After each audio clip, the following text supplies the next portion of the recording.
एक हैं देवदत्त पटनायक।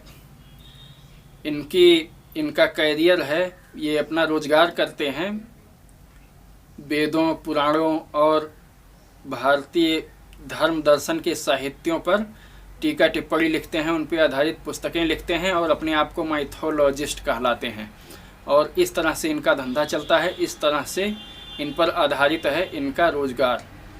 और ये अपने महाभारत की किताब, जिसका इन्होंने जय के नाम से रूपांतर किया है, जय नाम से इन्होंने महाभारत को हिंदी में गद्यात्मक कथानक लिखा है। महाभारत पर इन्होंने जय नाम का एक गद्य कथात्मक उपन्यास लिखा है, जिसमें इन्होंने यह कहा है, यह कहने से ये नहीं चूकते हैं कि ब्राह्मणों ने शिक्षा का व्यवसायीकरण कर दिया और इसके लिए ब्राह्मणों को तमाम दोष देते हैं, जबकि उन्हीं ब्राह्मणों की शिक्षाओं का जो पुराणों, वेदों, महाभारत, रामायण इन सब में वर्णित हैं, उन्हीं की शिक्षाओं का मनमाने ढंग से उल जलूल व्याख्या करके ये अपना धंधा चलाते हैं, रोजगार चलाते हैं। ये कुछ पश्चिमी प्रकाशकों के मनपसंद लेखक हैं। ये हैं देवदत्त पटनायक हैं, विक्रम चंद्रा हैं जिन्होंने सेक्रेड गेम्स लिखी है। विक्रम चंद्रा तो एकदम गए बीते आदमी हैं। इन्होंने तो खुलेआम रूप से हिंदुओं की और उनके रीति रिवाजों, परंपराओं की खूब मखौल उड़ाई है अपनी पुस्तक द सेक्रेड गेम्स में, और जिस पे आधारित नेटफ्लिक्स की यह वेब सीरीज बनी है इसी नाम से। उसमें भी खूब जम के हिंदुओं और उनके देवी देवताओं और आस्थाओं का मजाक बनाया गया है। देवदत्त पटनायक ऐसा नहीं करते हैं। ये अंग्रेजी दांत टाइप के विद्वान हैं और ये जो है भारतीय धर्म दर्शन और पुराणों का आधुनिक पाश्चात्य शैली में रूपांतर करते हैं। और जो इन पश्चिमी लोगों का एजेंडा है भारतीय धर्म दर्शन के विरोध में, उनकी एक दो लाइनें ये अपने व्याख्यात्मक उपन्यासों में एक दो लाइनें जानबूझकर डाल देते हैं बीच बीच में, ताकि उनको आसानी से पॉइंट आउट ना किया जा सके, और इस तरह से ये उनका एजेंडा चलाते हैं। जहां विक्रम चंद्रा जैसे लेखक हैं जो सीधे तौर पर हिंदू देवी देवताओं का मखौल उड़ाते हैं, वहीं पर देवदत्त पटनायक जैसे लेखक हैं जो इन हिंदुओं के ही धर्म ग्रंथों का आधुनिक शैली में, आधुनिक भाषा में रूपांतर करते हैं और उसके बीच बीच में एक दो लाइन इन पश्चिमियों का एजेंडा डाल देते हैं। क्या कहें हम सेकुलरिज्म को ही। हमने अपने बचपन में बी आर चोपड़ा का महाभारत देखा होगा, जो अत्यंत लोकप्रिय था, बहुत आज भी लोकप्रिय है, बहुत ही आज तो महाभारत के तमाम वर्जन बन चुके हैं, लेकिन आज भी बी आर चोपड़ा का महाभारत अपने आप में लैंडमार्क माना जाता है, मील का पत्थर माना जाता है। लेकिन कितने लोगों को मालूम है उसकी पटकथा राही मासूम रजा ने लिखी थी। अब इन्होंने, और सब तो ठीक है, लेकिन जहाँ पर सभा पर्व होता है उसमें जब द्रौपदी अपनी सहेलियों के साथ बैठी होती हैं और उनके इंद्रप्रस्थ के महलों में दुर्योधन भ्रमण कर रहा होता है, तो ऐसी कारीगरी की गई होती है कि जहाँ पे पानी था वहाँ पे स्थल दिखाई देता है और जहाँ पे स्थल था वहाँ पे पानी दिखाई देता है, जहाँ पे दीवार थी वहाँ पे दीवार नहीं दिखाई देती और जहाँ दीवार नहीं थी वहाँ पे दीवार दिखाई देती है। इस तरह की वास्तुकला का वह नमूना था। उसमें भ्रमित होकर दुर्योधन सरोवर में गिर जाता है और भीग जाता है, दीवार से सिर टकरा जाता है, कई बार गिरने से बचता है।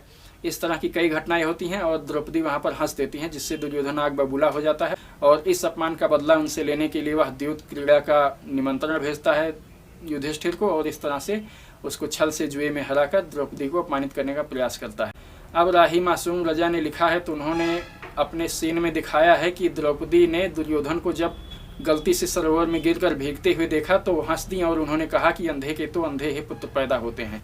अब यह राही मासूम रजा ने अद्भुत सेकुलरिज्म का मुलम्मा प्रस्तुत किया है और यह मुझे लगता है इनको ऐसा लिखने का उद्देश्य यह रहा होगा कि दुर्योधन के द्वारा की गई इस गलत कृत्य को रेशनलाइजेशन प्रदान करना, उसको न्यायोचित ठहराने के लिए पर्याप्त तर्क का आधार खड़ा करना। और तमाम हम आजकल के भी बहुत से लोगों को अभी तक देखते हैं कि लोग इस तर्क में उलझे रहते हैं कि दुर्योधन ने जो किया द्रौपदी के साथ वह सही किया, क्योंकि उन्होंने उसको कहा था महल में अपमानित करके कि अंधे के तो अंधे ही पैदा होते हैं। लेकिन जबकि हकीकत में महाभारत का प्रकाशन गीता प्रेस ने 6 भागों में किया है और इसके सभा पर्व में वहाँ पे आराम से देखा जा सकता है कि एक भी ऐसा श्लोक नहीं है जो राही मासूम रजा के इस कथन की पुष्टि करता हो कि द्रौपदी ने कहा था कि अंधे के तो अंधा ही पैदा होते हैं। हाँ, दुर्योधन द्वारा गलत तरीके से, धोखे से, गलती से पानी में गिरने पर वो हंसी थी और यह स्वाभाविक क्रिया है, किसी को भी हम आसपास गिरता हुआ देखकर उस पर हंसते हैं, इसमें कोई इतनी अधिक अड़चन की बात नहीं है। और इस छोटी सी घटना को आधार बनाकर इतना बड़ा अपमान करना किसी स्त्री का, यह अत्यंत ही अपराधी और रुग्ण मानसिकता का परिचय देता है।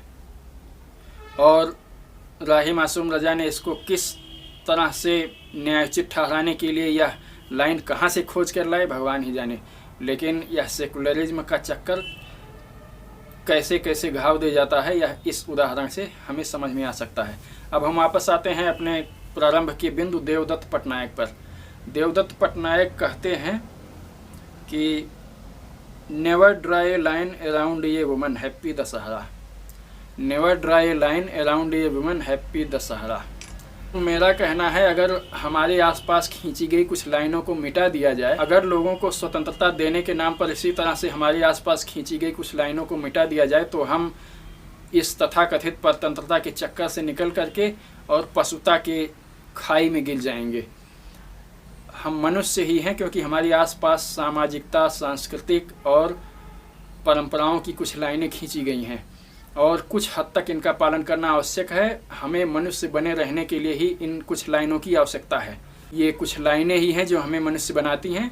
अगर मनुष्य का बच्चा इन खींची गई लाइनों के अंदर रहकर ना विकसित हो, उसे कोई भेड़िया उठा ले जाए, अक्सर भेड़िए उठा ले जाते हैं बच्चों को और पाल पोस कर बड़ा कर लेते हैं। ऐसी तमाम घटनाएं सुनने में आई हैं। बहुत से ऐसे भेड़िया बालक प्राप्त हुए हैं। अगर ऐसे किसी बालक को भेड़िया उठा ले जाता है जन्मजात और उसको ले जाकर पाल पोस कर बड़ा करता है, तो आपको क्या लगता है कि वह सभ्य, संस्कृत, सुसंस्कृत और मनुष्य होगा?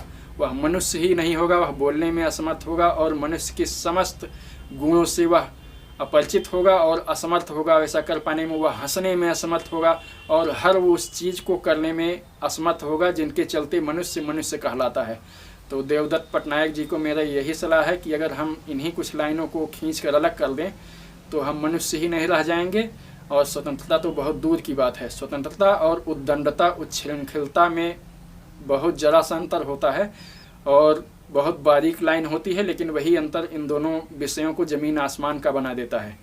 तो देवदत्त पटनायक ये अंग्रेजी दाँ टाइप के आदमी हैं और हमारे धर्म साहित्यों का मनमानी व्याख्या प्रस्तुत करते हैं और उनमें जो हिंदू विरोधी पश्चिमी तत्व काम करते हैं, जो हिंदू विरोधी तत्व काम करते हैं, उनके एजेंडे को हमारे इन जिन ग्रंथों का ये रूपांतर प्रस्तुत करते हैं उपन्यासों के रूप में, उनमें उनके एजेंडे को ये एक दो लाइन में डाल देते हैं, बीच में ऐसी एक दो लाइनें डाल देते हैं ताकि उनका एजेंडा साइलेंटली फुलफिल किया जा सके।